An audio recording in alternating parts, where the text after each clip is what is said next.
जय हो तुलसी मैया की।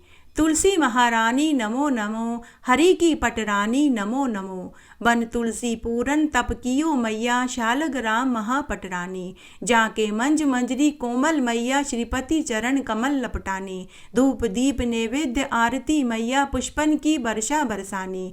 56 भोग 36 व्यंजन मैया, बिन तुलसी हरि एक न मानी।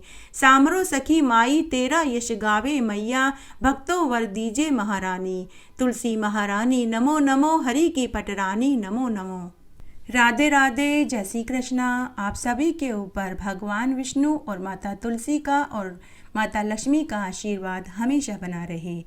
आइए आज हम एकादशी के पारण में सुनी जाने वाली माता तुलसी के जन्म से लेकर भगवान विष्णु को पति रूप में पाने तक की संपूर्ण कथा को सुनते हैं। धर्मध्वज की पत्नी का नाम माधवी था। वह राजा के साथ गंधमादन पर्वत पर सुंदर उपवन में आनंद के साथ रहती थी। दीर्घकाल का समय बीत गया, किंतु उन्हें इसका ज्ञान नहीं रहा कि कब दिन बीता कब रात बीती। तब राजा धर्मध्वज के हृदय में ज्ञान का प्रादुर्भाव हुआ। उन्होंने हास विलास में विलग होना चाहा, परंतु उनकी पत्नी माधवी अभी तक तृप्त न हो सकी, अतः उसे गर्भ रह गया। उसका गर्भ दिन प्रतिदिन बढ़ने लगा। तब कार्तिक की पूर्णिमा के दिन उनके गर्भ से एक कन्या का जन्म हुआ। उस समय शुभ दिन, शुभ योग, शुभ क्षण, शुभ लगन और शुभ ग्रह का संयोग था। शुक्रवार के दिन देवी माधवी लक्ष्मी के अंश से उस कन्या का जन्म दिया। उस कन्या का मुख ऐसा था मानो शरद पूर्णिमा का चंद्रमा हो। नेत्र शरतकालीन कमल के समान थे और उसके होठ पके हुए बिंबा फल की तुलना कर रहे थे। मन को मुग्ध करने वाली उस कन्या के हाथ और पैर के तलवे लाल थे। उसकी नाभि गहरी थी। शीतकाल में सुख देने के लिए उसके संपूर्ण अंग गर्म रहते थे। उष्ण काल में वह शीतलांगी बनी रहती थी। उसके शरीर का वर्ण श्याम था। उसके सुंदर केश थे, मानो वट वृक्ष को घेर कर शोभा पा रहे हों। उसकी कांति पीले चंपक की तुलना कर रहे थे। वह सभी सुंदरियों में अलग ही दिखाई देती थी। स्त्री और पुरुष उसे देखकर किसी के साथ तुलना करने में असमर्थ थे। अतः विद्वान पुरुषों ने उसका नाम तुलसी रखा। भूमि पर पधराते ही वह ऐसी सुयोग्य बन गई मानो साक्षात देवी हो। सब लोगों के रोकने पर भी उसने तपस्या करने के विचार से बद्रीवन को प्रस्थान कर गई। वहां रहकर वह दीर्घ काल तक कठोर तपस्या करती रही। उसके मन का निश्चय उद्देश्य यह था कि वह स्वयं भगवान नारायण मेरे स्वामी हों। ग्रीष्म काल में वह पंचाग्नि तपती, जाड़े के दिनों में जल में रहकर तपस्या करती, वर्षा ऋतु में वह आसन लगाकर खुले में बैठी रहती। जल की धाराओं को निरंतर सहन करना उसके लिए सहज का काम हो गया था। हजारों वर्ष तक वह फल और जल पर रही, फिर हजारों वर्ष तक केवल वह पत्ते चबाकर रहने लगी। आगे के हजारों वर्ष तक केवल वायु के आधार पर अपने प्राणों को टिकाकर रखा। इससे उसका शरीर अत्यंत जीर्ण शीर्ण हो गया। वह बिल्कुल निराहार रही, निर्लक्ष्य होकर एक पैर पर खड़ी होकर तपस्या करती रही। उसे देखकर ब्रह्मा उत्तम वर देने के विचार से बद्री का आश्रम में आए। हंस पर बैठे हुए चतुर्मुख ब्रह्मा को देखकर तुलसी ने प्रणाम किया। तब जगत की सृष्टि करने में निपुण ब्रह्मा जी ने उससे कहा कि हे तुलसी, तुम अपना मनोअभिलक्षित वरदान मांगो। तो तुलसी ने कहा कि हे पितामह, आप तो सर्वज्ञ हैं। मेरे मन में जो अभिलाषा है उसे आप सहज ही जानते हैं। अब आपके सामने मुझे किस बात की लज्जा। पूर्व जन्म में मैं तुलसी नाम की गोपी थी। गोलोक मेरा निवास स्थान था। भगवान श्री कृष्ण की प्रिया, उनकी अनुचरी, उनकी अर्धांगिनी तथा उनकी प्रेयसा सखी, सब कुछ होने का सौभाग्य मुझे प्राप्त हुआ।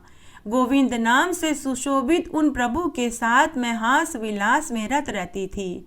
उस परम सुख से अभी मैं तृप्त भी नहीं हुई थी कि एक दिन रास की अधिष्ठात्री देवी भगवती राधा ने रास मंडल में पधार कर रोष में आकर मुझे शाप दे दिया कि तुम मानव योनि में उत्पन्न होगी। उसी समय भगवान गोविंद ने मुझसे आकर के कहा कि हे देवी, तुम भारतवर्ष में जाकर के तपस्या करो, ब्रह्मा तुम्हें वरदान देंगे जिससे मेरे सर्वभूत अंश चतुर्भुज श्री विष्णु को तुम पति रूप में प्राप्त करोगी। इस तरह कहकर भगवान श्री कृष्ण अंतर्ध्यान हो गए। मैंने वहीं पर अपना शरीर त्याग दिया और अब इस भूमंडल पर मैं पैदा हुई हूँ। सुंदर विग्रह वाले शांत स्वरूप भगवान नारायण जो उस समय मेरे पति थे, उन्हीं को अब मैं फिर से पति रूप में पाना चाहती हूँ। बस यही मेरी अभिलाषा है। तो ब्रह्मा जी बोले कि भगवान श्री कृष्ण के अंग से प्रकट सुदामा नामक एक गोप भी इस समय राधिका के शाप से भारतवर्ष में पैदा हुए हैं। उस परम तेजस्वी गोप को श्री कृष्ण का साक्षात अंश कहते हैं। शापवश उसे धनु के कुल में उत्पन्न होना पड़ा। उसका नाम शंखचूड़ है। त्रिलोकी में कोई भी ऐसा नहीं जो उसकी समता कर सके। वह सुदामा इस समय समुद्र में विराजमान है। भगवान श्री कृष्ण का अंश होने से उसे पूर्व जन्म की सभी बातों का स्मरण है। हे सुंदरी, तुम भी पूर्व जन्म के सभी प्रसंगों से परिचित हो। इस जन्म में वह श्री कृष्ण अंश तुम्हारा पति होगा। इसके बाद शांत स्वरूप भगवान नारायण तुम्हें पति रूप में प्राप्त होंगे। लीलावश वे ही नारायण तुमको शाप दे देंगे।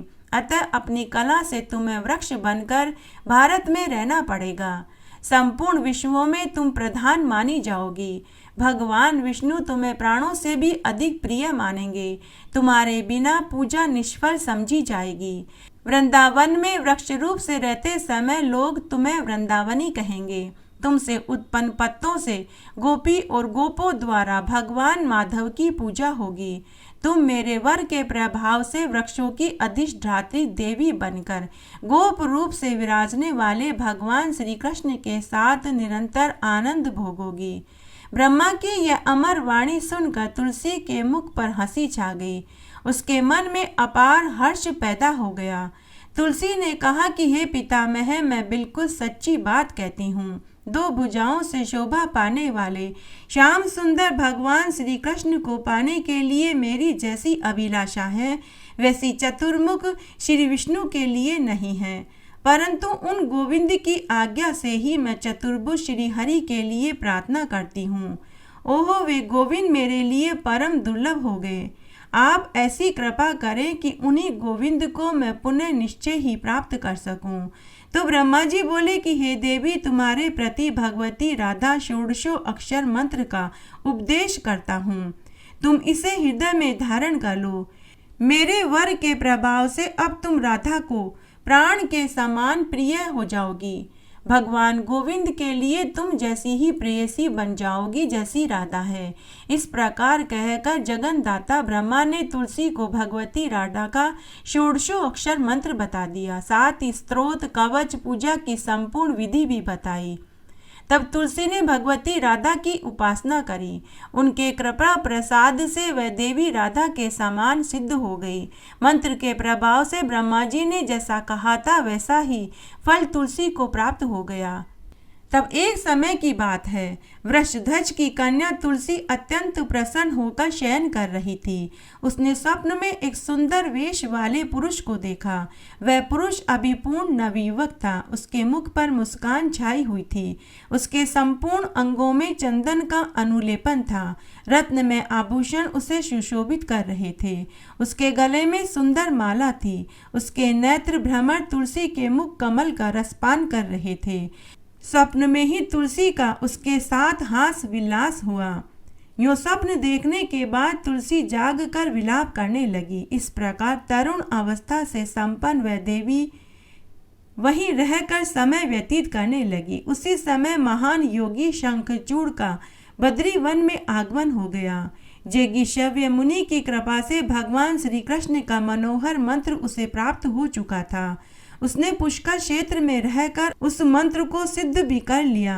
सर्व मंगलमय कवच से उसके गले की शोभा हो रही थी। ब्रह्मा जी उसे अभिलषित वर दे चुके थे। उन्हीं की आज्ञा से वह वहां आया था। तभी तुलसी की दृष्टि उस पर पड़ी। उसकी सुंदर कमनीय कांति थी। वर्ण ऐसा था मानो श्वेत चंपा हो, रत्न में अलंकारों से सुसज्जित था। उसके मुख की शोभा शरद पूर्णिमा के चंद्रमा के समान थी। नेत्र ऐसे जान पड़ते थे मानो शारदीय कमल हो। दो रत्न में कुंडल उसके गंडल स्थल की छवि बढ़ा रहे थे। पारिजात के पुष्पों की माला उसके गले को सुशोभित कर रही थी।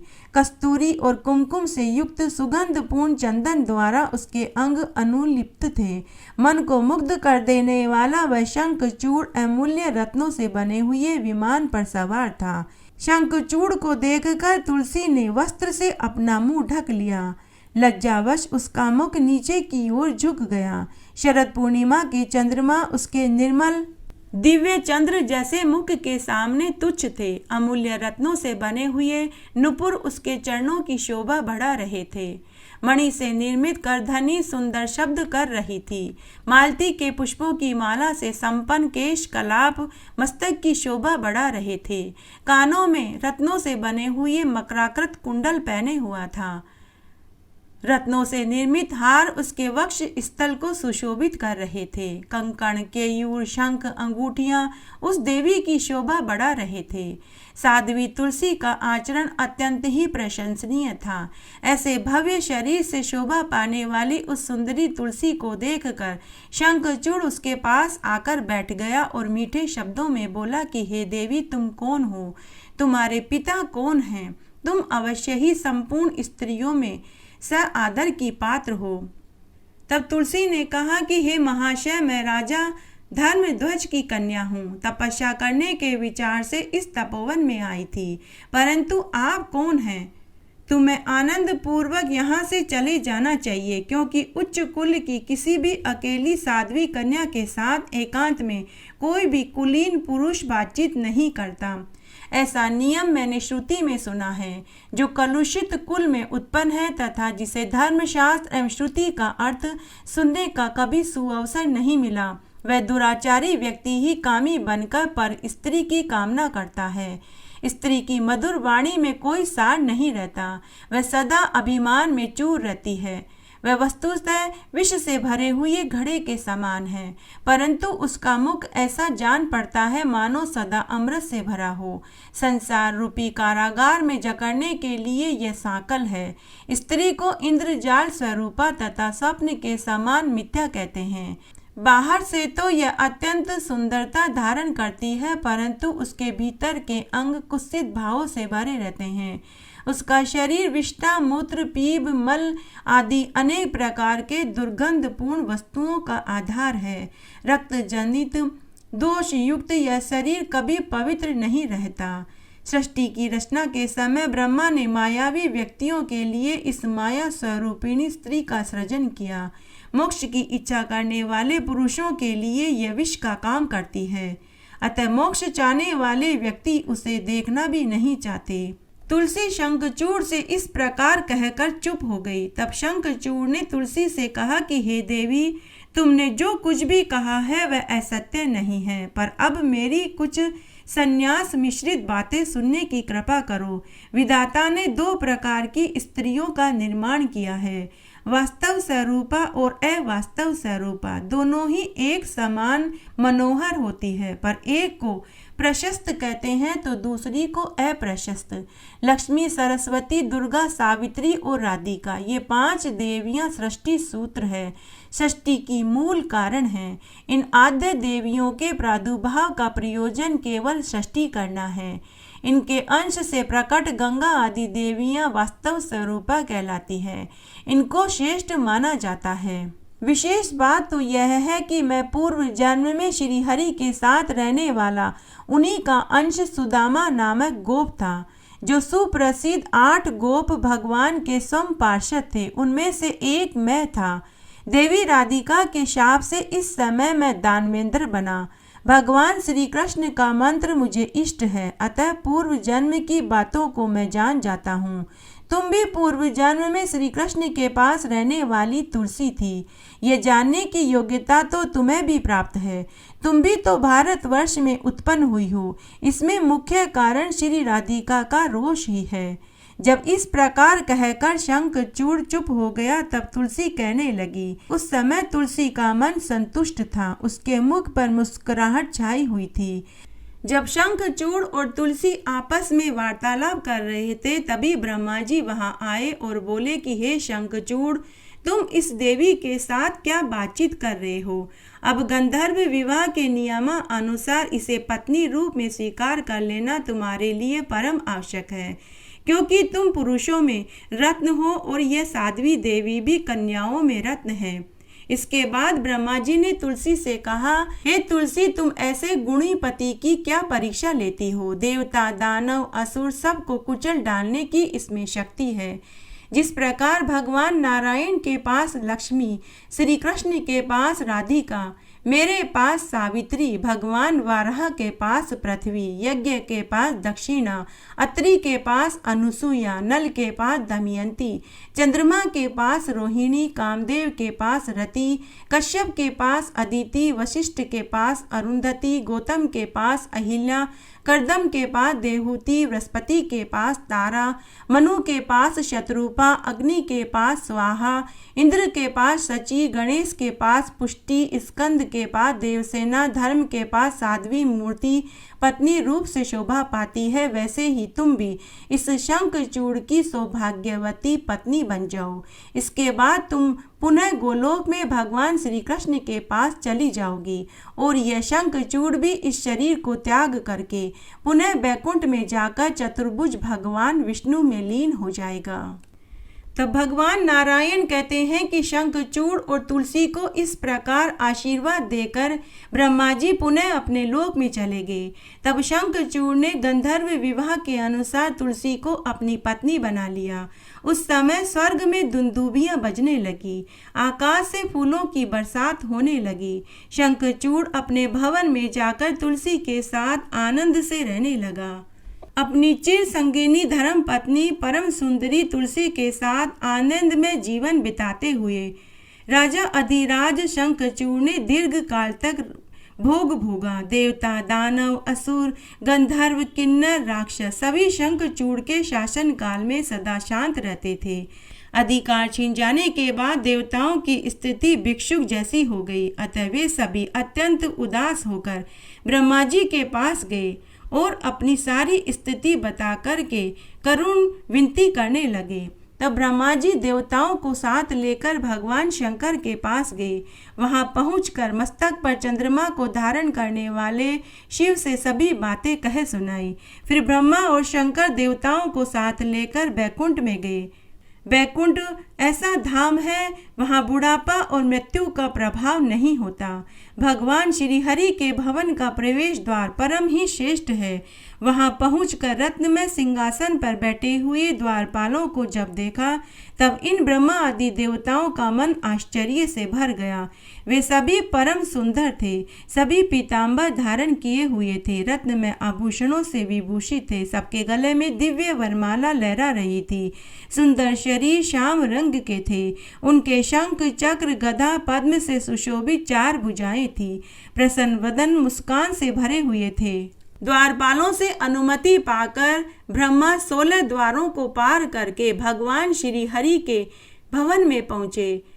उस सभा भवन में चारों ओर देव, ऋषि और पार्षद विराजमान थे। सभी पार्षदों के 4 भुजाएं थी। सबका रूप भगवान नारायण के समान ही था। सभी कौस्तुभ मणि से अलंकृत थे। भगवान श्री हरि अनुपम शोभा के मध्य भाग में विराजमान थे, मानो नक्षत्रों के बीच चंद्रमा हो। देवताओं सहित ब्रह्मा और शंकर ने उनके साक्षात दर्शन किए। उस समय श्री हरि दिव्य रत्नों से निर्मित अद्भुत सिंहासन पर विराजमान थे। दिव्य किरीट, कुंडल और वनमाला से उनकी छवि को और भी अधिक बढ़ा रहा था। एक हाथ में कमल शोभा पा रहा था। भगवान का श्री विग्रह अतिशय शांत था। लक्ष्मी जी उनके चरण कमलों की सेवा कर रही थी। लक्ष्मी के कर कमल से प्राप्त सुवासित तांबूल प्रभु भक्षण कर रहे थे। देवी गंगा उत्तम भक्ति के साथ सफेद चंवर ढुला रही थी।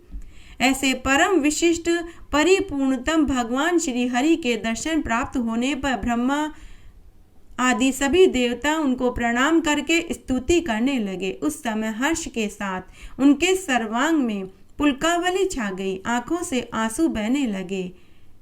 परम श्रद्धा के साथ उपासना करके जगत के व्यवस्थापक ब्रह्मा जी ने हाथ जोड़कर बड़े विनय के साथ भगवान श्री हरि के सामने अपनी परिस्थिति निवेदित करी।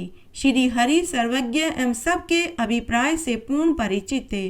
ब्रह्मा जी की बात सुनकर उनके मुख पर मुस्कान छा गई। तब भगवान श्री हरि बोले कि हे ब्राह्मण, यह महान तेजस्वी शंखचूड़ पूर्व जन्म में एक गोप था। यह मेरा ही अंश था। मेरे प्रति इसकी अटूट श्रद्धा थी। इसके संपूर्ण वृतांत से मैं पहले से ही परिचित हूँ। यह वृतांत प्राचीन इतिहास के रूप में परिणित है। गोलोक से संबंध रखने वाले इस समय पुण्यप्रद इतिहास को तुम सुनिए। शंखचूड़ उस समय सुदामा नाम से प्रसिद्ध एक गोप था। मेरे पार्षदों में उसकी प्रधानता थी। श्री राधा के शाप ने उसे दानव योनि में उत्पन्न होना पड़ा। राधा अति करुणामयी है। सखियों का तिरस्कार करने के कारण राधा ने शाप तो दे दिया, परंतु जब सुदामा मुझे प्रणाम करके रोता हुआ सभा भवन से बाहर जाने लगा, तब दयामयी राधा कृपावश तुरंत संतुष्ट हो गई। उनकी आंखों से आंसू बहने लगे। उन्होंने सुदामा को रोक लिया और कहा कि वश रुके रहो, मत जाओ। कहाँ जाओगे? तब मैंने उन राधा को समझाया और कहा कि हे राधिके, धैर्य रखो। यह सुदामा आधे क्षण में ही शाप का पालन करके पुनः लौट आएगा। सुदामन, तुम यहाँ अवश्य आ जाना। ऐसा कहकर मैंने किसी प्रकार राधा को शांत किया। अखिल जगत के रक्षक ब्रह्मन गोलोक के आधे क्षण में ही भूमंडल पर एक मनवंतर का समय हो जाता है। इस प्रकार यह सब कुछ पूर्व में पहले से ही निश्चित था। बलशाली योगेश यह शंखचूड़ समय पर पुनः उस गोलोक में ही चला जाएगा। आप लोग मेरा यह त्रिशूल लेकर शीघ्र भारतवर्ष में चलो। शंकर मेरे त्रिशूल से उस राक्षस का संहार करेंगे। दानव शंखचूड़ मेरे ही संपूर्ण मंगल प्रदान करने वाले कवच को कंठ में सदा धारण किए रहता है। जब तक शंखचूड़ के कंठ में कवच रहेगा, कोई भी उसे मारने में सफल नहीं हो पाएगा।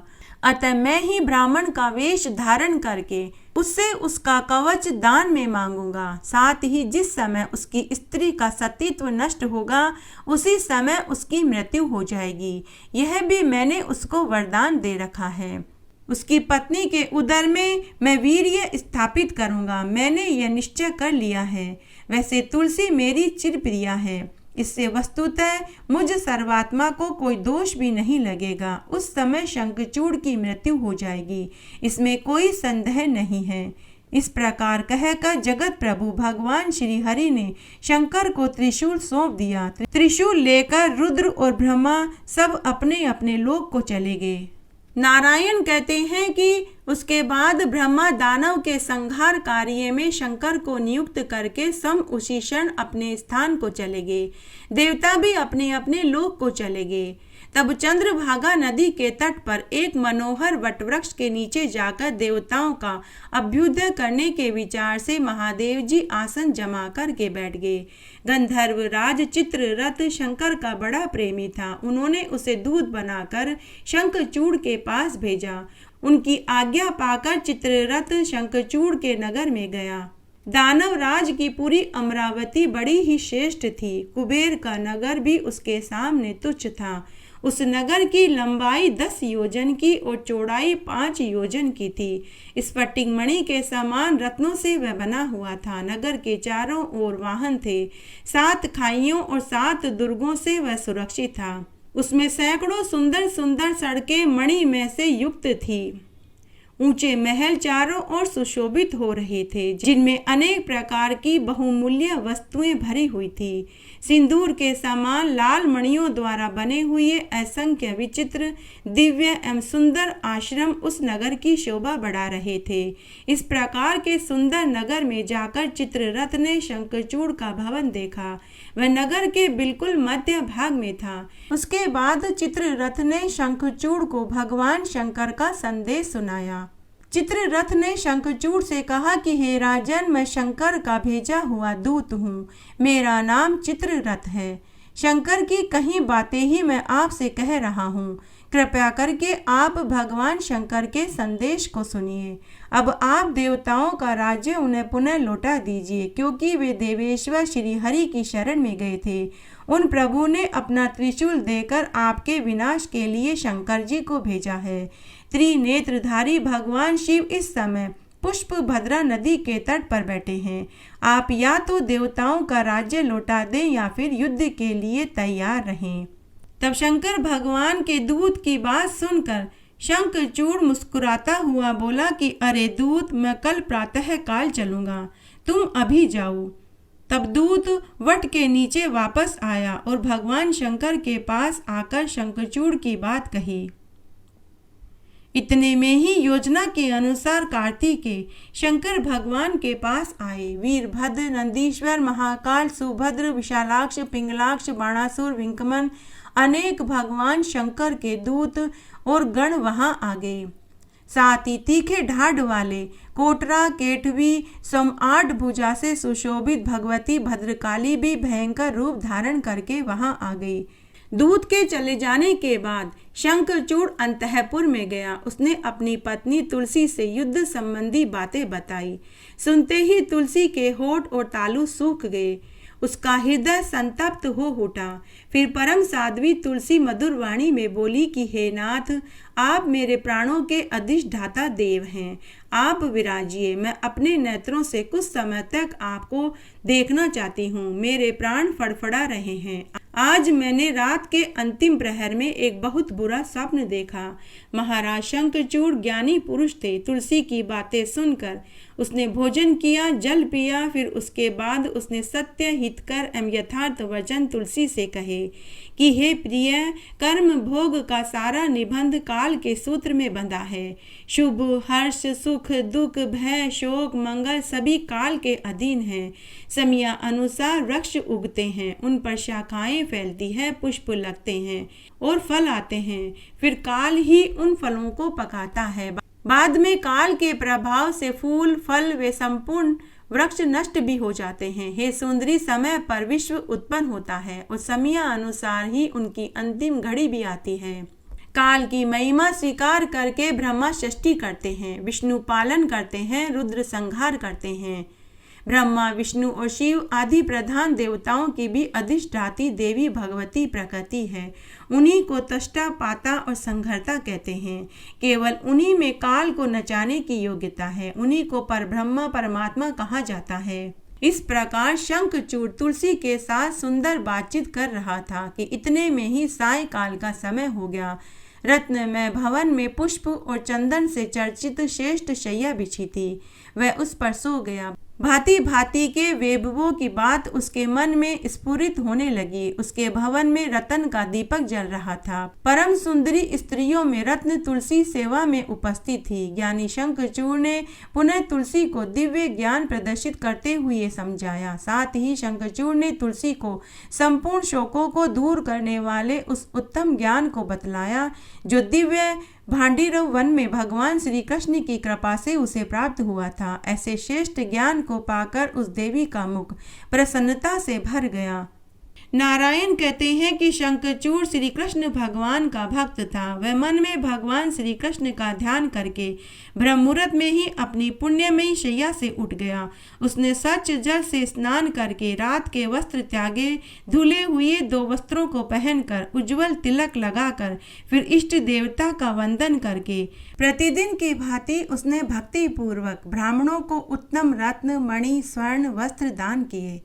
यात्रा मंगलमय होने के लिए उसने अमूल्य रत्न तथा मोती, मणि, हीरे भी अपने गुरुदेव और ब्राह्मणों को सेवा में समर्पित किए। वह अपने कल्याण के लिए श्रेष्ठ हाथी, घोड़े और सर्वोत्तम सुंदर धन दरिद्र ब्राह्मणों को खुले हाथों से बांटने लगा। उस समय हजारों वास्तुपूर्ण भवन, लाखों नगर, असंख्य गांव ब्राह्मणों को दान में दे दिए। उसके बाद उसने अपने पुत्र को संपूर्ण दानवों का राजा बनाकर उसे अपनी प्रेयसी पत्नी, राज्य, संपूर्ण संपत्ति, प्रजा एवं सेवक वर्ग, कोष, हाथी, घोड़े, वाहन सभी सौंप दिए। उसने सम कवच पहन लिया और हाथ में धनुष और बाण ले लिए। सभी सैनिकों को एकत्र किया। 3 लाख घोड़े, 1 लाख उत्तम श्रेणी के हाथी, 10,000 रथ, 3 करोड़ धनुर्धारी, कवचधारी, त्रिशूलधारी वीर सेनाओं को साथ में ले लिया। इस प्रकार शंखचूड़ ने अपरिमित सेना सजा ली। युद्ध शास्त्र के पारगामी एक महारथी वीर को सेनापति के पद पर नियुक्त कर दिया। महारथी उसे समझना चाहिए जो रथियों में श्रेष्ठ हो। राजा शंखचूड़ ने उस महारथी को अगणित अश्वहिणी सेना पर अधिकार प्रदान कर दिया। उस सेना अध्यक्ष में ऐसी योग्यता थी कि स्वयं 30 अश्वहिणी सेना से अपनी सेना को बचा सकता था। उसके बाद शंखचूड़ मन ही मन भगवान श्री कृष्ण का स्मरण करता हुआ युद्ध के लिए आगे बढ़ा। उत्तम रत्नों से बने हुए विमान पर सवार होकर गुरुवरों को आगे कर भगवान शंकर की सेवा में चल पड़ा। पुष्पभद्रा नदी के तट पर एक सुंदर अक्षय वट है। वहां पहुंचकर शंखचूड़ ने भगवान शंकर को देखा। उस समय भगवान शंकर वटवृक्ष के नीचे विराजमान थे। उनका विग्रह करोड़ों सूर्य के भांति दैदीयमान हो रहा था। वे योगासन में मुद्रा लगाकर के बैठे हुए थे। शंखचूड़ भगवान शंकर को प्रणाम करके उनके समीप जाकर के बैठ गया। तब भगवान शंकर ने शंखचूड़ से कहा कि हे शंखचूड़, यदि तुम अपनी दैत्य सेना को बचाना चाहते हो, अपनी संपत्ति का विनाश नहीं चाहते, तो तुम देवताओं को उनका लोक उन्हें वापस सौंप दो। तब शंखचूड़ ने कहा कि हे भगवान, आपने जो कुछ भी कहा है उसे कभी अन्यथा नहीं कहा जा सकता। तब शंखचूड़ ने भगवान शंकर से कहा कि आपने जो कुछ भी कहा है वह सत्य कहा है, लेकिन एक राज्य को अपना अधिकार बढ़ाने का हक है। मैंने बड़े ही धर्म पूर्वक देवताओं से युद्ध करके उनके लोक को पाया है। अगर आप उनके लोक को पुनः चाहते हैं तो आपको मेरे साथ युद्ध करना होगा। उसके बाद शंखचूड़ अपने मंत्रियों के साथ उठकर वहां से चला गया।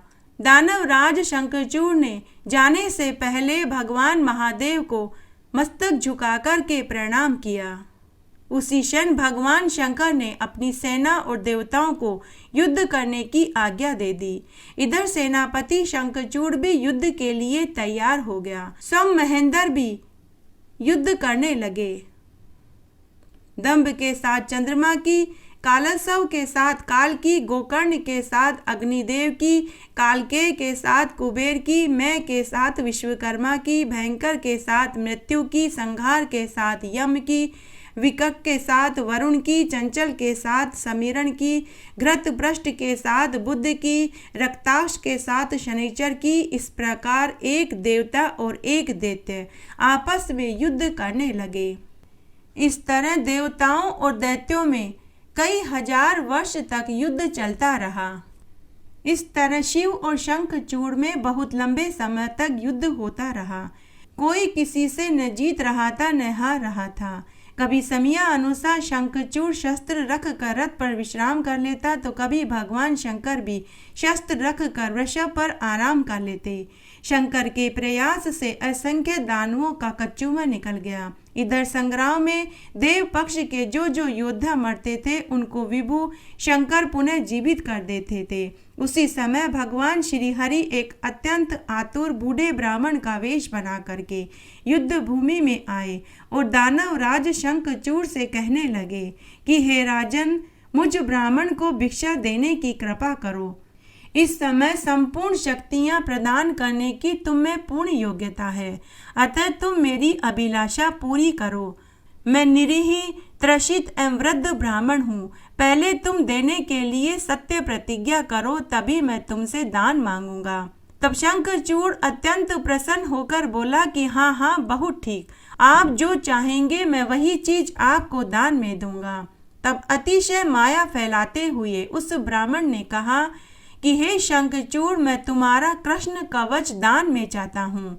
उसकी बात सुनकर सत्य प्रतिज्ञ शंखचूड़ ने उसी समय अपना दिव्य कवच उतारकर ब्राह्मण रूपी श्री कृष्ण को दे दिया। फिर वे ही श्री हरि शंखचूड़ का रूप बना करके तुलसी के पास गए। वहां जाकर कपट पूर्वक उन्होंने उससे हास विलास किया और शंखचूड़ के वेश में श्री हरि उनके पास गए और बोले कि हे तुलसी, मैं युद्ध में जीत कर के आया हूँ। यह सुनकर तुलसी प्रसन्न हो गई और अपने पति के साथ रमण करने लगी। जैसे ही तुलसी का सतीत्व भंग हुआ, ठीक उसी समय शंकर भगवान ने शंखचूड़ पर श्री हरि का दिया हुआ त्रिशूल उठाकर उसके ऊपर चला दिया। वह त्रिशूल इतना प्रकाशमान था मानो ग्रीष्म ऋतु का मध्यकालीन सूर्य हो अथवा प्रलयकालीन प्रचंड अग्नि हो। संपूर्ण शस्त्रों के सारभूत उस त्रिशूल के तेज में चक्र के समान तुलना की जाती थी। उस भयंकर त्रिशूल को शिव अथवा केशव ये दोनों ही उठा सकते थे, अन्य किसी के मान का तो वह था ही नहीं। वह साक्षात सजीव ब्रह्म ही था। उसके रूप का कभी परिवर्तन नहीं होता, सभी उसे देख भी नहीं पाते थे। अखिल ब्रह्मांड का संहार करने की उस त्रिशूल में पूर्ण शक्ति थी। भगवान शंकर ने लीला से ही उसे उठाकर हाथ पर जमाया और शंखचूड़ को दे मारा। तब उस बुद्धिमान नरेश ने सारा रहस्य जानकर अपना धनुष धरती पर फेंक दिया और वह बुद्धिपूर्वक योगासन लगाकर भक्ति के साथ अनन्य चित्त से भगवान श्री कृष्ण के चरण कमल का ध्यान करने लगा। त्रिशूल कुछ समय तक तो चक्कर काटता रहा, उसके बाद वह शंखचूड़ के ऊपर जाकर के गिरा। उसके गिरते ही तुरंत उस दानवेश्वर तथा उसका रथ दोनों जलकर भस्म हो गए। दानव शंखचूड़ के शरीर के भस्म होते ही उसने एक दिव्य गोप का वेश धारण कर लिया। उसकी किशोर अवस्था थी। वह 2 दिव्य भुजाओं से सुशोभित था। उसके हाथ में मुरली शोभा पा रही थी। रत्न में आभूषण उसके शरीर को विभूषित कर रहे थे।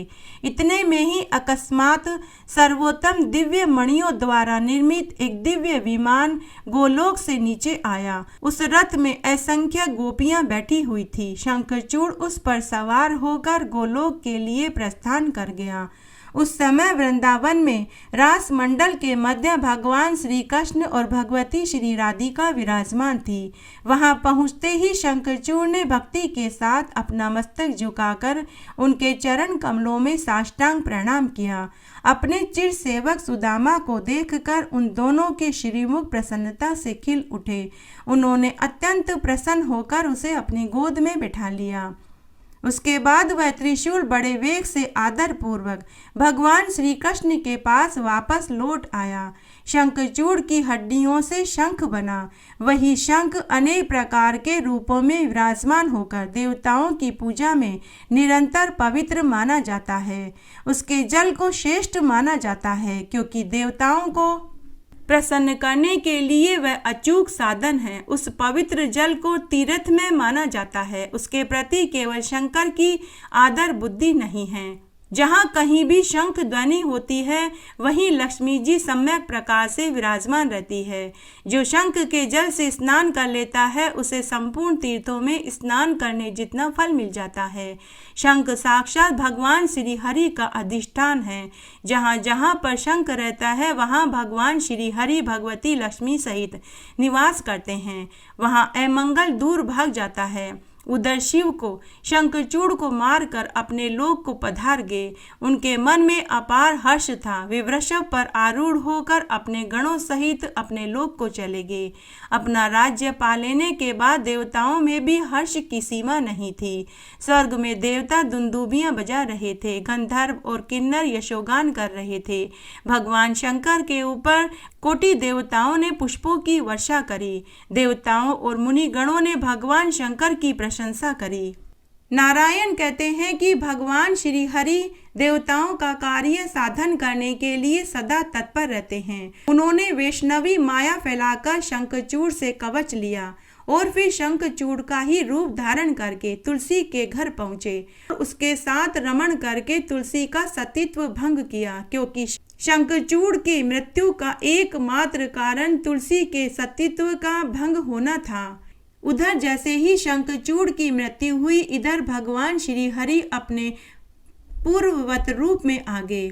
अपने पति के स्थान पर भगवान श्री हरि को देखकर तुलसी ने कहा कि बताओ तुम कौन हो? तुमने कपट पूर्वक मेरा सतीत्व नष्ट कर दिया। मैं सती नहीं रही, इसलिए अब मैं तुम्हें शाप देती हूँ। तुलसी के वचन सुनकर शाप के भय से भगवान श्री हरि ने लीला पूर्वक अपना सुंदर मनोहर स्वरूप प्रकट कर दिया। देवी तुलसी ने अपने सामने सनातन प्रभु देवेश्वर श्री हरि को देखा। भगवान का दिव्य विग्रह नूतन मेघ के समान श्याम था। आंखें शरतकालीन कमल की तुलना कर रही थी। लीला करते समय वे ऐसे प्रतीत हो रहे थे मानो कामदेव हो। रत्नमय भूषण उन्हें आभूषित किए हुए थे। उनका प्रसन्न वदन मुस्कान से भरा हुआ था। उनके दिव्य शरीर पर पीतांबर सुशोभित हो रहा था। उन्हें देखकर कामिनी तुलसी मूर्छित हो गई। फिर चेतना प्राप्त होने पर वह बोली कि हे नाथ, आपका हृदय पाषाण के सदृश है, इसीलिए आप इतने निष्ठुर हो गए। आपने छल पूर्वक मेरे सतीत्व को भंग किया और मेरे स्वामी को मार डाला। आप निश्चय ही पाषाण हृदय हैं, तभी तो उसमें दया की गंध तक नहीं रही। हे देव, अब आप पाषाण रूप में हो जाओ। अब मैं आपको शाप देती हूँ कि आप पाषाण हो जाओ। इस प्रकार कहकर शोक से संतप्त हुई तुलसी आंखों में आंसू गिराती हुई बार बार विलाप करने लगी। करुण रस के समुद्र कमलापति भगवान श्री हरि करुणा युक्त तुलसी देवी को देखकर नीति पूर्व वचनों को समझाते हुए बोले कि हे भद्रे, तुम मेरे लिए भारतवर्ष में रहकर बहुत दिनों तक तपस्या कर चुकी हो। उस समय तुम्हारे लिए शंखचूड़ भी तपस्या कर रहा था। वह मेरा ही अंश था। तुम्हें स्त्री रूप में प्राप्त करके वह सुख पूर्वक गोलोक में गया। अब मैं तुम्हारी तपस्या का फल तुम्हें देना चाहता हूँ। हे रमे, तुम इस शरीर का त्याग करके दिव्य देह धारण करके मेरे साथ आनंद करो। लक्ष्मी के समान तुम सदैव मेरे साथ रहोगी। तुम्हारा यह शरीर गंडकी नदी के रूप में प्रसिद्ध होगा। यह पवित्र नदी पुण्यमय भारतवर्ष में मनुष्य को सदैव पुण्य देने वाली होगी। तुम्हारा केश कलाप पवित्र वृक्ष होगा। तुम्हारे केश से उत्पन्न होने के कारण तुलसी नाम से तुम्हारी प्रसिद्धि होगी। हे वरानने, देवताओं की पूजा में आने वाले त्रिलोकी के जितने भी पत्र और पुष्प हैं, उन सब में तुम प्रधान मानी जाओगी। स्वर्ग लोक, मृत्यु लोक, पाताल तथा गोलोक, सर्वत्र तुम मेरे निकट रहोगी। तुम उत्तम वृक्ष रूप होकर पुष्पों को सुशोभित करोगी। गोलोक, विरजा नदी के तट, रासमंडल, वृंदावन, भांडरी वन, चंपक वन, मनोहर चंदन वन तथा माधवी, केतकी, कुंद, मल्लिका के वन में तुम्हारा निवास होगा। इन सभी पुण्य स्थानों में तुम्हारा पुण्यप्रद वास होगा। तुलसी वृक्ष के नीचे के स्थान परम पवित्र होंगे। वहाँ संपूर्ण तीर्थों का पुण्यप्रद अधिष्ठान होगा। हे वरानने, तुलसी के गिरे हुए पत्तों को प्राप्त करने के लिए उसी के नीचे समस्त देवता वास करेंगे और मैं भी वहीं रहूँगा। तुलसी पत्र के जल से जिसका अभिषेक हो गया, उसे संपूर्ण तीर्थों में स्नान करने और समस्त यज्ञों में दीक्षित होना माना जाएगा। हे साध्वी, हजारों घड़े अमृत से भगवान श्री हरि को जो तृप्ति होती है, उतनी ही तृप्ति तुलसी के एक पत्ते को चढ़ाने से ही प्राप्त हो जाएगी। 10,000 गोदान से जो फल प्राप्त होता है, वही फल कार्तिक महीने में तुलसी के पत्र दान से सुलभ होगा। जिस व्यक्ति के मुख में मृत्यु के अवसर पर तुलसी पत्र गंगा जल के साथ डाला जाएगा, वह संपूर्ण पापों से मुक्त होकर भगवान विष्णु के लोक का अधिकारी बन जाएगा। जो मनुष्य नित्य प्रति भक्ति पूर्वक तुलसी का जल ग्रहण करता है, वह लाख अश्वमेध यज्ञों के फल को पा लेता है। जो मानव तुलसी को अपने हाथ में लेकर तीर्थों में प्राण त्यागता है, वह सीधे विष्णु लोक को पाता है। तुलसी काष्ठ की माला को गले में धारण करने वाला पुरुष पग पग पर अश्वमेध यज्ञ के फल का भागी होगा, इसमें कोई संदेह नहीं है। जो मनुष्य तुलसी को अपने हाथ में रख कर प्रतिज्ञा करता है और फिर उस प्रतिज्ञा का पालन नहीं करता उसे सूर्य और चंद्रमा की अवधि पर्यंत काल सूत्र नामक नरक में यातना भोगनी पड़ेगी। जो मनुष्य तुलसी के समीप झूठी प्रतिज्ञा करता है वह कुंभी पाक नरक में जाएगा, वहां दीर्घ काल तक वास करेगा। मृत्यु के समय जिसके मुख में तुलसी के जल का एक कण भी चला जाएगा तो वह अवश्य ही विष्णुलोक का भागी होगा। पूर्णिमा, अमावस्या, द्वादशी, सूर्य संक्रांति, मध्याकाल, रात्रि दोनों संध्याएं, ऐशोच के समय, रात में सोने के बाद, बिना नहाए धोए इन समय में तथा तेल लगाकर जो मनुष्य तुलसी के पत्तों को तोड़ेंगे वे मानो स्वयं भगवान श्री हरि के मस्तक को काटेंगे, इतना भारी पाप लगेगा। हे साध्वी, श्राद्ध, व्रत, दान, प्रतिष्ठा, देवा अर्चन के लिए तुलसी पत्र बासी होने पर भी 3 रात तक पवित्र माना जाएगा। पृथ्वी पर अथवा जल में गिरा हुआ तथा श्री विष्णु के चरणों में अर्पित तुलसी पत्र धोकर दूसरे कार्य के लिए भी शुद्ध माना जाएगा। गोलोक निरापद धाम है। तुम तुलसी की अधिष्ठात्री देवी बनकर गोलोक में मुझ श्री कृष्ण के साथ निरंतर क्रीड़ा करोगी। तुम्हारी दह से उत्पन्न नदी की जो अधिष्ठाती देवी है वह भारतवर्ष में परम पुण्यदा नदी बनकर 4 समुद्र की पत्नी होगी। वह समुद्र मेरा ही अंश है। तुम महासाध्वी बैकुंठ में मेरे सन्निकट वास करोगी। तुम लक्ष्मी के समान वहां विराजमान रहोगी, इसमें कोई संदेह नहीं है। मैं तुम्हारे शाप को सत्य करने के लिए शालिग्राम बनूंगा। गंडकी नदी के तट पर मेरा वास होगा। वहां रहने वाले करोड़ों कीड़े अपने तीखे दांत रूपी आयुधों से काट कर उस पाषाण में मेरे चक्र का चिन्ह करेंगे, जिसमें एक द्वार का चिन्ह होगा। 4 चक्र होंगे जो वनमाला से विभूषित होगा। वह नवीन मेघ के समान श्याम वर्ण का पाषाण लक्ष्मी नारायण का बोधक होगा, जिसमें एक द्वार और 4 चक्र के चिन्ह होंगे और वनमाला की रेखा नहीं प्रतीत होगी। ऐसी नवीन मेघ की तुलना करने वाले श्याम रंग के पाषाण को लक्ष्मी और विष्णु की प्रतिमा समझना चाहिए। 2 द्वार, 4 चक्र, गाय के खुर के चिन्ह से सुशोभित एवं वनमाला के चिन्ह से रहित पाषाण को भगवान राघवेंद्र का विग्रह मानना चाहिए। इस तरह आज हमने एकादशी के व्रत के पारण में सुनी जाने वाली संपूर्ण व्रत कथा सुनी। आशा करती हूँ आपको इस कहानी को सुनने का संपूर्ण फल प्राप्त होगा। मेरे साथ बने रहने के लिए आपका धन्यवाद। आगे आने वाली कथा कहानियों के लिए भी आप इसी तरह मेरे साथ बने रहें। धन्यवाद।